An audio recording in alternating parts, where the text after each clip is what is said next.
Merhabalar. Geçen hafta bildiğiniz gibi Amerika Birleşik Devletleri'nin 2. Dünya Savaşı sonrasında Sovyetler Birliği'nin konumundan duyduğu endişeyi ve bunu engelleyebilmek için başlattığı çevreleme politikasının mantığından konuşmuştuk. İşte bu hafta da bunu bir adım öteye götürerek bu çevreleme politikası kapsamında Amerika'nın eylemli olarak almaya başladığı bazı önlemleri ve bunun yarattığı zincirleme etkiyle iki tarafında birbiri açısından nasıl bir güvensizlik sarmalına yuvarlandıklarını ve soğuk savaş dediğimiz sürecin nasıl şekillendiğini konuşacağız. Dolayısıyla başlayacağımız nokta ABD'nin artık Sovyetlerden duyduğu endişeyi önlemek için sadece fikri anlamda değil, aynı zamanda doğrudan bir politika geliştirip dünyaya müdahil olarak ve tabii izolasyonist dış politikasını da bırakarak yaptığı iki tane projeden bahsedeceğim. Bunların birincisi Truman Doktrini ve uygulanması, ikincisi ise Marshall Planı. Truman Doktrini, 2. Dünya Savaşı biterken Amerikan başkanlığını devralan Henry Truman'ın kongrede yaptığı bir konuşma ve bu konuşma kapsamında bütçe istemesi üzerinden ABD'nin aslında ne yapacağını açıkladığı, dolayısıyla nereye nasıl müdahale olacağını gösterdiği için bir doktrin doğrultusunda Sovyetlere karşı nasıl davranacağını belirttiği bir konuşma. Dolayısıyla buradan ABD'nin çevreleme politikasını nasıl başlatacağını anlayabiliyoruz ve bu yüzden biz buna bugün Truman Doktrini diyoruz. Ama o gün açısından baktığımızda aslında işin özü şu. Truman kongreden para istiyor. Para istemesinin sebebi de eğer siz ülkenin bütçesinin bir kısmını plan dışı bir şekilde veya planlı bir şekilde ülkenin dışında kullanacaksanız onu kendi ülkenize onaylatmanız lazım. Çünkü o paranın kaynağı halk olduğu için ve bu para ülkenin içinde değil dışarıya bir yardım şeklinde gideceği için o parayı verenlerin aslında temsili olarak rızasını almış oluyorsunuz. Halkın temsil edildiği yerde meclis olduğu için bunu Amerikan başkanı kongreye anlatmak ve onların onayını almak zorunda. Yani halkın parasını almak için onay vermek durumunda. Dolayısıyla buradaki konuşmasından biz ne için parayı istediğini anlıyoruz ve nerede kullanacağını anlıyoruz. Ve Amerika Birleşik Devletleri Başkanı Truman özetle şunu söylüyor. İki tane ülke, Türkiye ve Yunanistan. Bunların diyor bir tanesi, yani Türkiye, Sovyetler Birliği'nin doğrudan belirli alanlarında egemenlik kurma tehdidiyle karşı karşıya diyor. Diğeri ise Yunanistan. Orada ise iç savaş tehdidi altında rejimin değişmesine karşı mücadele edenler var diyor. Ve kongreden şunun için izin istiyor. Bana diyor para verin, ben bu para veya para kullanma yetkisiyle bu iki ülkeye Sovyetlere karşı destek çıkayım diyor. Ben size bunun mealini söyledim. Onu tabii çok daha diplomatik bir dille söylüyor. İşte otoriter ve totaliter ulusların baskısı altındaki özgür uluslara yardım etmek için falan. Ama burada bahsettiği şey Türkiye ve Yunanistan. Ve bahsettiğim konuda biraz önce söylediğim gibi Türkiye ile ilgili o dönemde Sovyetler Birliği, özellikle Stalin'in bazı ifadelerinden sonra hem bizim Kuzeydoğu Anadolu bölgemizle ilgili, yani Kars-Ardahan bölgesiyle ilgili biliyorsunuz Kars Anlaşması'nda savaşsız bir şekilde bize geçti bu bölge. Dolayısıyla buraya yönelik imalar içerebilecek ifadelerinden Türkiye'nin ciddi tehdit algılaması söz konusu. Ve aynı zamanda Boğazlar bölgesiyle ilgili de yine aynı şekilde Stalin'in ve Sovyet yetkililerinin bazı açıklamalarının Türkiye tarafında endişe yaratması söz konusu. İşte ABD buna müdahil olacağını söylüyor. Dış baskı dediği bu. Türkiye'ye yönelik eğer Sovyetlerden bir baskı gelirse Türkiye'nin arkasına duralım demeye ve böylece Sovyetleri çevrelemeye başlayalım diyor. İkincisi ise Yunanistan. Yunanistan'da o dönemde bir iç savaş durumu söz konusu. Bir tarafta devrim yapmak isteyenler diyeyim, çok özetle biraz kompleks bir grup. Karşı tarafta ise mevcut rejimi devam ettirmeye çalışanlar var ve bunlar çatışıyorlar Yunanistan'da. Orada durum çok daha ciddi. Dolayısıyla orada da iç meseleye taraf tutup iç meselede destek çıkalım diyor. Ve böylece tabii tahmin edeceğiniz üzere bu doğrudan izolasyonist dış politikayı artık tamamen bırakıp dünyadaki farklı bölgelere müdahil olmak demek. Çok bariz bir izolasyonizmin sonu. 2. Dünya Savaşı'ndan beri artık değişen bu çizgiyi koruyacaklarını da gösteriyorlar. Ve bunun sonucunda Henry Truman şöyle bir para istiyor. 400 milyon dolar. Bunun 100 milyon doları Türkiye'ye, 300 milyon doları Yunanistan'a olmak üzere 400 milyon dolar. Ama şunu da ekleyeyim. Bu 400 milyon doları bugün için yaklaşık 20 ile çarpmak doğru olacaktır. Yani 8-10 milyar dolar gibi bir parayı istiyor bu iki ülkeye vermek için. Çünkü o günün parasal değeriyle bugün biliyorsunuz farklı. Ben size yuvarlak bir şey söylüyorum. Bugünün parasıyla yaklaşık işte 10 milyar dolar civarında bir bütçeyi Amerikan Meclisi'nden istiyor.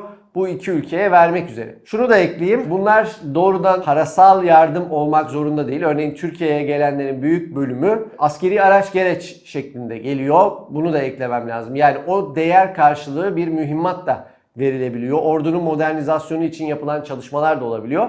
Bu onun genel bütçesi. Ama sonuçta o zamanın parasıyla 400 milyon doları bu iki ülkeye, 300'ü Yunanistan'a, 100'ü Türkiye'ye olmak üzere onayını alıyor Truman ve bu bir dönüm noktasını işaret ediyor. Çünkü artık ABD bir savaş durumu yok, bir şey yok ama rakibinin daha fazla güçlenmesini ve olası etkilerini engellemek adına gidiyor dünyadaki iki bölgenin ülkelerinin tarafını tutuyor. Yani artık o sorunlara müdahil oluyor ve Amerika Birleşik Devletleri'nin çevrelemeyi uygulayacağını gösteren en önemli unsurlardan bir tanesi oluyor. Truman doktrinini bitirmeden önce şunu da ekleyeyim. Daha önce çevreleme politikasında söylerken daha da yine söylemiştim. Bunları tek taraflı olarak da bakmamak lazım. Yani bir yandan rakibini önlemek için bir faaliyette bulunuyor, evet.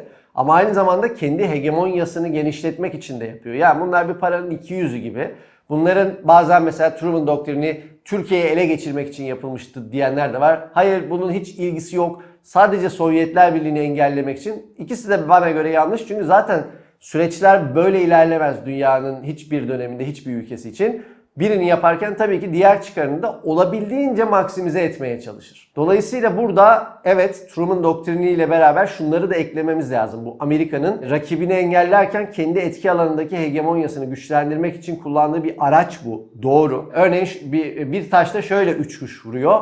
Birincisi evet Sovyetleri engellemek için bir adım atıyor ve tam da George Kennan'ın öngördüğü gibi bir müttefiklik ilişkisi yaratıyor. Bu bir. İkincisi bunu yaparken aslında şunu da gerçekleştirmiş oluyor. Örneğin Türkiye'ye verdiği mühimmatın büyük bölümü o dönem yapılan çalışmalar ortaya koymuş ki ABD'nin 2. Dünya Savaşı için Avrupa'ya getirdiği ve götürmesinin aslında çok da mantıklı olmayacağı, ülkesine geri götürmesinin çok mantıklı olmayacağı. Çünkü teknolojik olarak biraz eskimiş olan ve götürme maliyeti yüksek olan bu bazı gereçlerini bu ülkelere aktarmak şeklinde bir politika izlediği. Dolayısıyla burada aslında o bütçenin de düşünüldüğü kadar yüksek olmadığı ve oradan da bir kar edildiği. Ve üçüncüsü bütün bunlar yaparken tabii hegemonik etki alanını arttırmasının koşuluyla politikaların eşleştirilmesi anlamında, uyumlaştırılması anlamında Türkiye'yi ve ardından iç savaşın sonlanmasıyla beraber Yunanistan'ı kendi etki alanına ciddi anlamda alacağı, zaten çok değil 6 yıl sonra ikisini de NATO'ya alacak.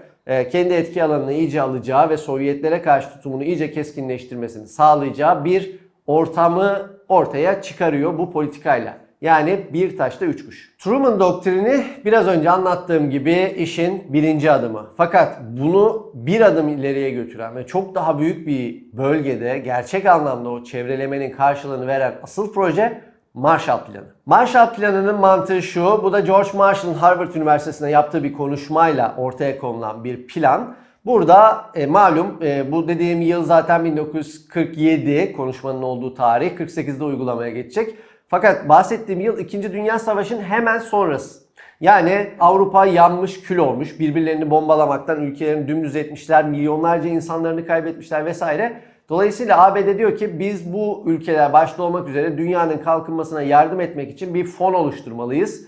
Ve dünyaya çeşitli kalkınma yardımları sunmalıyız diyor. Sadece bu arada bu parasal bir yardım da değil, teknik destek vesaireyle beraber bu bölgelerin kalkınmasını sağlamalıyız diyor. Ve toplam 12 milyar dolarlık bir paketi hükümete kabul ettiriyor. Yani bugünün 12 milyar dolar yine yaklaşık 20 ile çarparsak muazzam bir paketten bahsediyoruz. Yaklaşık 200 ila 250 milyar dolar gibi bir parayı dünyaya dağıtacağını söylüyor ABD. Peki bu paketi neden veriyor ABD? Bu kadar büyük bir parayı dünyaya neden dağıtıyor? Yine aynen Truman doktrininde dediğim gibi bir taşta 3 kuş, bir taşta 3 hedefini sağlamak için. Birincisi ve en temel stratejik hedefi geçen haftaki videoda konuştuğumuz gibi çevreleme politikasının gerçekleşmesini sağlamak. Sovyetler Birliği ile ilgili bir büyük endişeleri vardı hatırlıyorsanız. Uzun uzun geçen videoda anlattım. Oraya bakarsanız etki alanı yayılmasın diye ekonomik ve diplomatik anlaşmalar yapalım. Orada bir etki alanı yaratıp kendi modelimizi daha cazip hale getirelim ki Sovyetler yayılamasın diyorlardı. İşte Marshall Planı aslında bunun ete kemiğe bürünmüş hali. Çünkü yıkılmış bir Avrupa var. İnsanlar gayet zor durumdalar. Büyük bir bölümü Avrupa'nın en büyük ülkelerinde dahi. Ve tabii ki yine çevreleme politikasında konuştuğumuz gibi bu bir devrim riskini de beraberinde getiriyor. ABD açısından risk diyorum. O yüzden hem bu devrim yapma ihtimali olanların sayısını azaltmak, bu işi bu kadar radikalleştirmek isteyenlerin önünü kesip olabildiğince büyük bir orta sınıf yaratmak hem de Sovyetler Birliği'nin etki alanını kısıtlamak için bu zaten gerekli bir plan olarak görülüyor. Ama yine Truman doktrininde dediğim gibi bu paranın aslında bir yüzü. Diğer yüzü ise bu alandan kurtardığı, kendi alanında kalan o bölgelerle ilgili bir hegemonya yaratma, buraları kendi kontrolüne almak amacı da söz konusu. Ve bunun en güzel örneğini Türkiye üzerinden anlatabiliriz. Türkiye'ye geldiğinde Marshall Planı sadece bir para yardımıyla gerçekleşmiyor. Siz onu yapmak istiyorsanız aynı zamanda ekonomi politik çeşitli uzmanlıkları, teknik destekleri de kabul etmiş oluyorsunuz. Ve oradan gelen uzmanlar ülkenizin eğitim müfredatından tutun tarım politikasına, endüstrileşmesine kadar bir analizini yapıyorlar. Ve bunun sonunda size bir ekonomik plan da öneriyorlar. Ve burada örneğin Türkiye'ye önerilen o dönemki temel politika şuydu. Marshall Planı'nın uzmanlıkları kapsamında Türkiye'ye önerilenler. Sizin örneğin Cumhuriyet dönemiyle başlayan bu ağır sanayiye gereksiz yatırım yapmanıza gerek yok. Bunun yerine ağır sanayiye ayırdığınız o kaynakları dünyada asıl uzmanlığınız olan tarımsal üretim ve hayvancılık bazlı ürünler üzerine yoğunlaştırırsanız ve bunların teknolojilerine yoğunlaşıp, tarım teknolojilerine yoğunlaşıp eğer tarımsal üretiminizi ve hayvancılık üretiminizi arttırırsanız bütün dünyaya tarım ve hayvancılık ürünleri üreten bir ülke konumuna gelebilirsiniz. Gelirlerinizi ciddi şekilde arttırırsınız ve bu gelirlerinizi ciddi şekilde arttırdığınız zaman nüfusunuz, o dönem için söylüyorum, büyük oranda köylü bir nüfustan oluştuğu için ülkenize refahı yaymak noktasında da ilerlersiniz. Ve buna yatırım yapmadığınız ve zenginliğinizi arttırdığınız için bu zenginliğinizde farklı alanlarda zenginleşmiş ve uzmanlaşmış olan toplumların en ucuza mal ettiği ürünleri ucuza almakla kullanırsınız diyorlar. Yani önerdikleri şey şu: siz ağır sanayi yaratacağız diye çok büyük kaynaklarınızı çok iyi bilmediğiniz işlere yatırıyorsunuz ve kaynaklarınızı heba ediyorsunuz. Bunun yerine buna yüzyıllar önceden başlamış ve bunu çok ucuza getiren ülkeler var. Siz kendinizi kendi iyi olduğunuz alana yatırın. Oradan elde ettiğiniz refahı, zenginliği de bunu daha ucuza mal eden ülkelerden alın diyorlar. İlk bakışta mantıklı gelebilir değil mi? Ama bunun ne anlama geldiğini biz bir süre sonra anlamaya başlıyoruz. O dönem buna karşı çıkanlar var, kabul edenler var. O dönem Türkiye'nin hükümeti Demokrat Parti, Adnan Menderes başında malum Türkiye'yi küçük Amerika yapacağız diyen bir başbakan durumunda ve buna o dönemin hükümeti de bürokratları da aslında çok sıcak yaklaşıyorlar. Hatta bu İnönü döneminden başlamak üzere, Demokrat Parti'ye de atmayalım bütün suçu, İnönü döneminden başlamak üzere, tek parti döneminden başlamak üzere aslında küçük küçük başlayan bir politika ama Demokrat Parti bunu çok hızlandırıyor. Ve buna Türkiye tabiri caizse balıklama dalıyor ve ağır sanayiden yavaş yavaş bile değil hızlıca Türkiye elini çekmeye başlıyor. O yapılan büyük yatırımlar verimsiz olduğu gerekçesiyle durdurulmaya başlıyor. Tam aslında etkisini gösterecekleri dönemde ve Türkiye sahiden de Marshall Planı kapsamında aldığı yardımlarla mesela Amerika'dan bedava biçer döverler, traktörler, bir sürü şey geliyor. Ve bir anda gerçekten büyük bir zenginleşme oluyor ve bakın gördünüz mü demeye başlıyorlar. Fakat bunun faturası bir dönem sonra ortaya çıkmaya başlıyor. Bu kadar kolay dünyanın, ya bireysel olarak da düşünebilirsiniz. Eğer bu kadar kolay zenginleşiyorsanız o işin içinde genelde bir bit yeniği oluyor zaten ve bir yerde bunun faturası çıkıyor biliyorsunuz. Bizde de öyle oluyor. Bu traktörler bir 10 yıl sonra falan bozulmaya başlayınca, biçer döverlerin yedek parçaya ihtiyaçları olmaya başlayınca, bütün bunları örneğin demir yollarından karayollarına geçişle asfalt yolların döşenmesi, arabaların Amerika'dan gelmesi falan ve bunların hepsinin benzinine vesaireye ihtiyaç duyulunca bunların hiçbirinin bizde olmadığı ortaya çıkıyor. Ve biz bunları harcayacağımız yedek parçaları sanayisi bizde olmadığı ve ithal etmek zorunda olduğumuz için aslında astarının kefeninden pahalıya geldiğini yaklaşık bir 10 yıl sonra anlamaya başlıyoruz. Ve bunu Baskın Hoca'nın deyimiyle söyleyeceğim. Anadolu bir traktör mezarlığına dönmeye başlıyor. Çünkü bu sefer kimse ne yedek parça alabiliyor ne başka parçalarını düzenleyebiliyor. Çünkü çok pahalı Amerika'dan gelmesi. Ve insanlar yavaş yavaş bu sefer tam tersi artık eski modelleri de bıraktıkları için tarımsal üretim bırakıp köyden göçüp tırnak içinde söylüyorum, taşı toprağı altın İstanbullara, Ankaralara, İzmirlere, Adanalara göçmeye başlıyorlar. Ve tam tersi bugüne kadar uzanan bu meşhur İstanbul'un özellikle şehirleşme sorunu ve onunla beraber gelen yüzlerce sorunun kökü de 60'larla beraber aslında başlamaya başlıyor. Dolayısıyla bütün bunlar olurken aslında ABD açısından bir yandan ne yapmış oluyorlar? Yine o bir taşla üç kuşa dönelim. Bir yandan Sovyetler Birliği'ne yönelik bir alternatif model yaratıp bir kalkınma yapıyorlar. Ama aslında bu kalkınmayı kendilerine bağımlı hale getirip bir 10 yıl 20 yıl geçip de artık o bütün ülkeler Sovyetlere kaymayacak kadar Amerika'ya ve onun ekonomik modeline entegre olduktan sonra kendisine çalışan bir sistemi de ortaya çıkartmış oluyorlar. Türkiye örneğinden düşünecek olursak dediğim gibi tarımı dönüştürüyor, ağır sanayiyi kaldırıyor. İlk başta evet bir yatırım yapıyor. Yatırım kelimesini kasten kullanıyorum. Ama sonra aslında yaptığı yatırımın belki yarısını belki daha fazlasını yedek parçalarla, benzin satışıyla vesaireyle tekrar geri alıyor. Dolayısıyla hem yaptığı yatırımı çok daha düşüğe getirerek karşı tarafı engellemiş oluyor hem de kendi etki alanında bir sürü ülke yaratmış ve kendisiyle entegre şekilde mümkünse kendisine çalışacak şekilde çalışan da bir sürü ülkeyi ortaya çıkartmış oluyor. Yani dediğim gibi bir taşla iki kuş, üç kuş. Ki bu Marshall Yardımı kapsamında daha İnönü döneminden başlayan eğitim müfredatının değerlendirilmesi ve ona göre güncellenmesi, yani daha uzun vadeli kalkınmaya dair önerilerin Türkiye'ye getirdiği etkilere de bugün Amerika odağında gittiğimiz için girmiyorum. Sadece Amerikan dış politikası açısından ne anlama geldiğini söylüyorum. Şimdi bunların ikisini birden toplayacak olursak gerek Truman Doktrini gerekse Marshall Planı ile beraber artık Amerika Birleşik Devletleri 2. Dünya Savaşı sonrası başlayan dünyaya müdahil olma ve kendi bloğu içinde de olsa bir hegemonik pozisyona geçme konusundaki hamlelerini başlatmış oluyor. Ve bu Soğuk Savaş'ın ruhunu şekillendirecek önemli bir hamle. Çünkü Soğuk Savaş dediğimiz süreç aslında bir güvenlik bunalımı. Sovyetler Birliği ABD'nin faaliyetlerini tehdit algılayıp kendi güvenliği için çeşitli faaliyetlerde bulundukça Amerika Birleşik Devletleri bu sefer Sovyetlerden tehdit algılayıp çeşitli faaliyetlerde bulunuyor. Örneğin Truman Doktrini, Marshall Planı. Truman Doktrini, Marshall Planı'nda Amerika'nın yaptığı ve kendi hegemonik alanını genişlettiğini gören Sovyetler Birliği başka hamleler yapınca Amerika başka hamleler yapıyor. Amerika yapınca Sovyetler derken bu bir güvenlik ikilemi şeklinde Soğuk Savaş'ın sonuna kadar sürüyor.